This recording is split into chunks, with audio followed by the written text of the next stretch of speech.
choosing the right frame for you. So first and foremost, I'm going to say that the pilot is going to matter much, much more than any frame or any motors or any build or anything you do. So you should practice your skill before anything else. Next, let's separate them into two main classes. You have your racing class and you have your freestyle class because these are generally the biggest classes. For racing, it's kind of slowly begun to move towards the long X style. And for freestyle, many people still prefer just the X frame itself. The difference between these two are kind of large. First and foremost, I wouldn't recommend this kind of a box frame for anybody unless you're a real beginner and you want something lighter than like a huge 5mm frame, because there's actually a lot of drag with these cross beams, so it's not really that great. The next thing is that this is a really small X, so it has really good yaw authority because the center of gravity is really tight, and that feels really nice in the air for acrobatics. But the issue with this kind of an X is the forward moving ability of the frame, and I'll talk about that in a second. So I'm going to tell you that a larger X for freestyle, which like a 220, like the Shrike 220, is a much better frame for freestyle and all around than a small tight X like this. So let's go over the forward flight theory as we know it these days. When we're racing, we're generally moving in about this angle, and when you move at this angle, the front props are sucking so much air that they starve the rear props for air. And there's a big issue with that because now you have to tip forward further in order to get the rear props to actually grip the air and move and do what they're supposed to do. So you're always playing with your pitch. What the long X does, at least this is the theory as we know it, is it moves the rear props a little bit farther away from the front props such that you don't need as much of an angle to move those rear props out of the airflow of the front props. And that lets you fly forward much faster, much easier than if you had a straight X style frame. If you have the straight X style frame, you're going to try to pitch forward to go forward, but the front props are so close to the rear props that if you look at the profile, of this frame, they're very far apart. And if you just like right here, that's like what, like 15 degrees, and it's already making a difference because you can see the rear props are completely out of the flow of the front props. The biggest improvement of the long X that you're going to recognize, and particularly this length X, this is a 215mm long X style. The front arms are very similar to any 5-inch, and the rear arms, the distance between the front and rear are pretty wide, is that when you're flying, you have to play with the pitch less in order to maintain your forward speed. Turn and then go, or stop and then go. And I'm going to show you a video now where you see me come down out of a dive and the frame kind of just stops and goes forward rather than bounces a bit and bobbles and requires me to play with the pitch before moving forward. And then when I flip a 180, again, I just give it a little bit of gas and it just moves forward. It stops and moves forward. It doesn't bounce at all. The issue with the Alien style frame, which is a great frame, and other frames that have it in this orientation, is that they don't have that advantage. But if you have a frame that's so tight like this, then you're going to have to tilt like 25-30 degrees before you even begin getting the rear props out of the flow of the front props. So that's the reason why a larger X is going to feel better for racing and freestyle if you like the X frame. The reason we've begun to prefer the long X style frame is first and foremost because it's smaller, which is nice, and because you maintain the agility on the roll axis, and that's very important for turning and general performance. So I actually use the long X for freestyle. I think a lot of people do because I just don't like changing frames. I like to stick with one frame and one setup and just use that and get good with that. Many people use the Shrike style, the 220 or large X, which I don't even know of any other large X. There's one other kind of a frame. There's a frame called, well, they're calling it the Z frame, or I would call it like a step frame. And that is a frame where the rear props are actually raised out of the way of the front props. So it's a small, tight X, and the rear props are raised up. So this could potentially be the perfect frame for all around everything, but I haven't tried it, but it looks like the distribution of weight is a little wonky, so it'll probably do flips and rolls really funny. Anyways, if you did raise the rear props, then you're putting the rear props in front of the front props, and that also clears them of the airflow of the front props. So I would expect the Z style frame to fly very similar to the long X, while still maintaining a tight X and having the yaw authority that we all like so much. The next thing I'm going to talk about is the weight of each frame. If you are a skilled pilot or semi-professional or something like that, you're looking for a 3mm frame. First of all, you're not going to be running 4mm, and unless you're running super skinny arms. And the general frame weight that you're looking for is probably around 67 grams maximum, and about 38 grams, 30 grams, whatever the racecraft frame is minimum. And the reason I say that is because when you run a 3mm frame or some frame with really thin, light arms, the weight of the frame itself on the arm is less. So we make such a big deal about the motors being super light, but we don't really talk about the frame itself. If you have a huge 4mm honking arm with a big ass pad out at the end of your arm, that's adding a whole lot of weight to the end of your arm on your frame. So when you're doing flips and rolls, it's going to have to lug all that weight around, and it's going to destroy your performance. So the 4mm version of my frame, I actually don't even use it anymore. Actually, I'll show you why I don't use it anymore. Well, I'll talk about that in a second. And the 3mm just flies better. So you're going to want to go with 3mm frame. If you're a new person or just want something that won't break, the X style with the cross beams is probably the most durable style of frame, even though it doesn't really fly that great. Well, in my opinion, it doesn't go fast. So it does everything, it just doesn't go fast. You could also run this frame in a 4mm. Actually, this frame is pretty much just as durable as this frame. And this frame in 4mm is more durable than this frame. And so I'm going to tell you that as a newcomer, it doesn't really matter what you run. Just make sure you don't get a frame that's more than 100 grams, because then it really starts impacting flight performance. And the monobody frame 4mm is, I don't recommend it, because you will probably break something and then it's going to be really annoying to replace an arm or something. So go with a multi-unit 4mm frame. Next thing I'm going to talk about is the durability of the frames.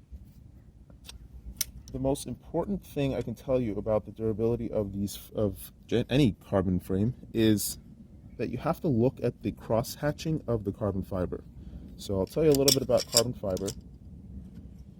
Carbon fiber comes in layers. It comes in sheets and layers, and then they are stacked together and laminated to make the carbon fiber. The outer layer, which they call twill, whatever, the woven area, is pretty much a sealer layer. It's for cosmetics and to seal the frame together. Inside, it's all linear. There is no woven area. I'm experimenting with multiple woven layers, so you can't really see it, but this frame actually has 2 woven layers on top and bottom, just to see if it would help with strength or the fray at the edges when you scrape it against the ground. I expect it to help a little bit with the fraying, but it's so much more expensive and it doesn't add anything to strength, I found, so it's not really worth it. But for the most part, you're looking at the carbon weave, and I don't know if you can see it here, but the carbon weave on this arm is going straight down the arm. Straight down the arm. That's very critical. If you look at this frame, the carbon weave on this frame is not going straight down the arm. It's going cross-hatched. So it's like this way and this way going down the arm. What that means is that this frame actually has short strands of carbon fiber interlocked, and the resin of the carbon is holding it together. On this frame, you have more long, straight strands holding it together, and you have less. You don't have to rely on resin as much. What that equates to is much more stiffness, and stiffness is a huge factor in frame performance as well. If you are in the air and your arm is wobbling about, your flight controller is expending tons of energy trying to keep the platform stable rather than moving forward, turning, and doing what you want it to do. So stiffness is a really important factor, and without the carbon fiber in this linear fashion down the arm, you lose tons and tons of stiffness. I had a version of this arm that I had the factory cut me off axis of the grain of the carbon fiber, and that thing was so weak and flexible that I could snap it in my hands really easily. This thing is 3mm, and I can't quite snap it. The next most crucial area about a frame is this joint right here. So this joint right here, in terms of durability, the joint that the motor makes when it touches the frame, that 90-degree joint, that joint is pretty much impossible to secure. An impact at the end of the bell here has like 600 grams of weight behind it, moving at 70 miles per hour. That's going to focus all of the weight right there at that point. So every frame is pretty much going to break there, but there's some frames that break less than others. Because of the cross hatching on this frame, the point that it's not linear down, this area here is actually almost twice the thickness of this area on this frame that I've designed. But this frame is stronger than this one in that spot because of the linearity of the carbon fiber, and I specifically broke the frame several times in this area just to make sure I get that maximum strength over here without adding too much weight. So that's that. The next thing I'm going to talk about is workability of the frame. Workability of the frame is not really a feature that many people consider, but I consider it heavily because I'm always rebuilding everything, and I think everybody is always rebuilding everything. I've designed this frame so that it's very accessible. You take a couple screws off and the whole thing falls apart. And the next thing I'm going to say is if you break something, which we always do, it should be relatively easy to replace an arm. So another reason why I like multi-unit frames is because you can replace arms.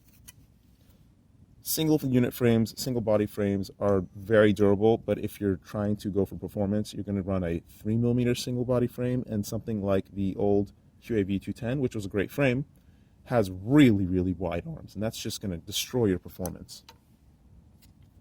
What I've done in my newest iteration of my model is I have made it so simple to switch arms. It's amazing, and I'm so happy I did it. I actually figured this out in Croatia when I broke an arm, and I got really upset because it took me forever to unscrew the 3 screws like underneath all the components because I was too lazy to take everything apart. So what I've done with this is that I have made it so simple. You take out that 1 screw and you loosen these 2 screws and the whole arm pops off. If you can see the design of the arms, these 2 slots, these 2 holes are not holes, they're actually slots. So they just slot onto these. So you take 1 screw out, loosen 2 screws, and the whole arm pops off. Take your other arm, both arms are the same, front and back, plop it in, push it on, it's a tight fit. Put your screw in, and you're done. So I have never seen this feature on any frame anywhere. And the last thing I'm going to discuss is that the little features that make the frame, the little features that are on the frame really make the frame, really make it come together. If you look at my style frames and what I do, I really make an effort to take into account for how the frame flies and how things are kind of put together on here. I've got the antenna mount down low on the frame so that the stiff portion of the antenna is below the top plate, so it's pretty hard to break the antenna. You can't really break the antenna because this part is down here. Other frames that would stick the antenna up here on top, they have this whole stiff part up on here. Even a light like crash upside down cracks the frame in half, so cracks the top plate, so it's really not of any use. And then the other thing is that the battery lead, you do not want your battery lead to be stiff. You want it to be loose, you want it to be mobile, and the reason for that is you're going to crash, your battery's going to go flying no matter how hard you tie it down. At some point your battery's going to go flying, and if that thing goes flying and it can't release from this connector, it's going to break your battery. So it's better to have the battery fly out. Additionally, when you have the battery fly out, you dissipate so much energy out of the crash because now you have like a crumple zone where it kind of just gives and lets go, and now the whole frame becomes lighter, so it has to take less impact. That's what I attribute most of the strength of this frame to, the fact that the battery is so not loose, but it has freedom to move out. On top of that, I have the connector facing forward so that when the battery does slide out, when you usually fly forward and crash forward, it can just tug right out of this connector, no problem. So that's about all I have. The main points that I want to tell you, just to summarize, is that if you're looking for an X-style frame that has more stability on all axes, go with a larger X-style frame. If you're looking for a race frame, you should very much consider a long X-style frame or a larger X-style frame. This is not a large X-style, this is a 190mm 5-inch. And these concepts kind of hold true for all classes from 3-inch to 6-inch. So when you look at frames, you should consider all these factors, and then the number one thing you should always look at is the directionality of the carbon fiber down the arm. This is the most crucial aspect of any frame. You look at these monobody frames and they have cross-hatching down all the arms, which makes them very weak, which means that they have to bulk up the arm to get some strength in there, and it makes it really heavy, and it just makes it a weird performer. So don't go with arms that have cross-hatching on them. You want linear, straight carbon fiber down the arms.